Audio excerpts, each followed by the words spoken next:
Hi, this is Dan Sullivan. I'd like to welcome you to the Multiplier Mindset Podcast. I grew up on a farm in northern Ohio in the 1940s. I was born in 1944 and spent most of my childhood up until 11 years old on a farm that was 2 miles from a very interesting town called Milan, Ohio, which is about 10 miles south of Lake Erie, right in the north, in the middle of the state. If you look at the map, there's a very famous amusement park called Cedar Point, which is directly north of Milan. And in the 1830s and 1840s, Milan was the second largest wheat port in the world. The reason was that the whole eastern part of the United States was connected by canals. There was a canal from the town of Milan to Lake Erie, which cut through a canal to Lake Ontario, which then went through a canal called the Erie Canal, which eventually ended up in New York City. And so all the wheat crops that were raised in Ohio, very, very good country for raising any kind of plant, but wheat especially from Indiana and from Ohio, the farmers would buy horse and wagon or oxen and wagon would bring their wheat to this little town which had a population of about 1,500 people.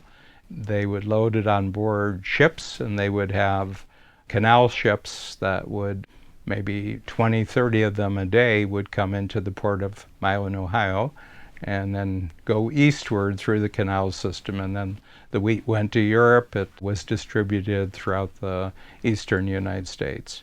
Right about the same time, when Milan was at the top of its canal industry, a boy was born in Milan, Ohio. So it was about 100 years before I was, named Thomas Edison. And Thomas Edison, of course, most people immediately think that he invented the light bulb.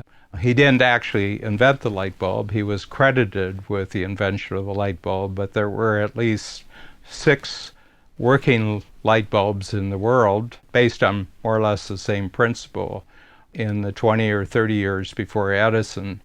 But Edison was really a smart entrepreneur. He was a terrific marketer, and he knew how to get things patented. So generally, most Americans anyway think of Thomas Edison as the inventor of the light bulb. But when you look back at the last century and a half, the greatest impact that Edison actually had on the world wasn't so much the light bulb, which was rapidly invented right around the world, but it was actually about the first person to actually figure out how you could take a 12 block by 12 block section of a city, and he did this in New York City, and actually electrify everything in those 144 square blocks, 12 by 12.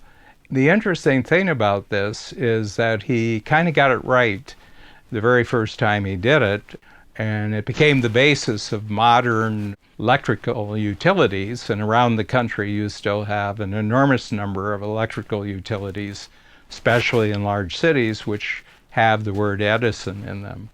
It always tells me who really, really makes it in the entrepreneurial world and who really becomes famous.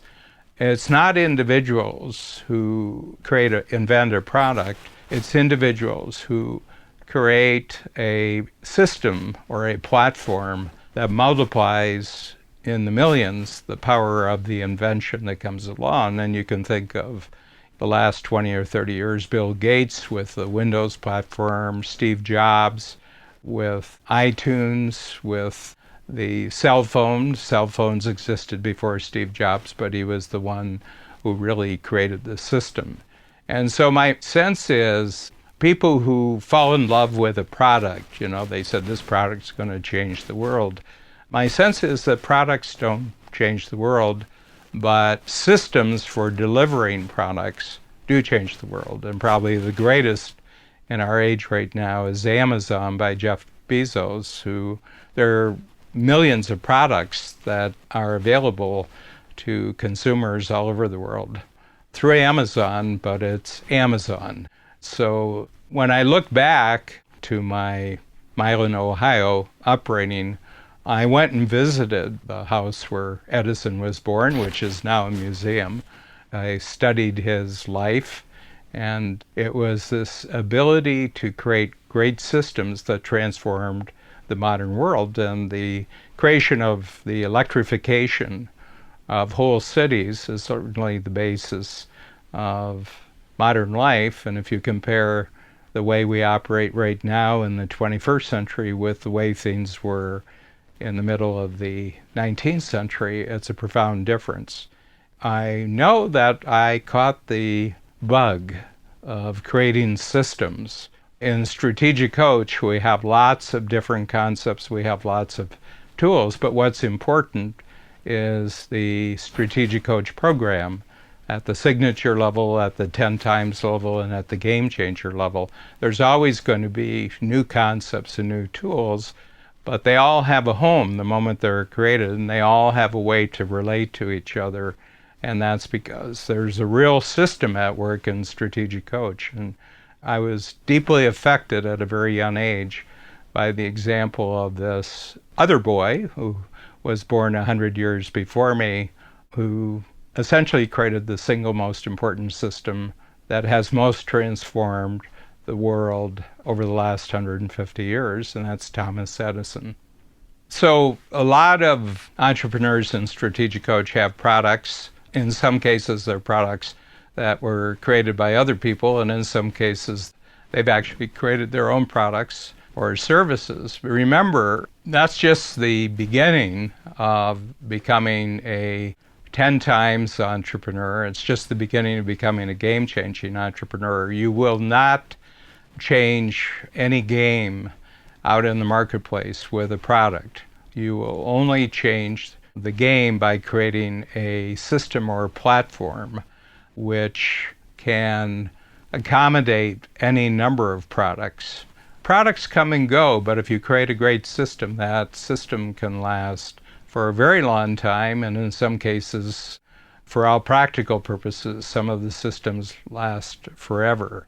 So never bet your future on a product changing your marketplace or changing the world. Go deeper, understand the system that has to be there, so that when the product that you're so excited about becomes obsolete, there's an opportunity to create many products and to attract many other people's products because you've created the system. I think the best way to think about a system is to say, yes, you have a product, but what kind of delivery system would you have to have if you had 50 products? So what it does is that it takes the emphasis off the uniqueness of the product or the belief that the product's going to last forever. And what it does, it puts the emphasis that it's the count-onable, the thing that can be counted on most by your customers and clients will not be the product, it will be the system that you do. So what kind of system would you have to have in place where instead of just having the product you're selling now, there might be 20 or 30 other products in the future, and your clients and customers would love you not for your product but for your system. What would that system be?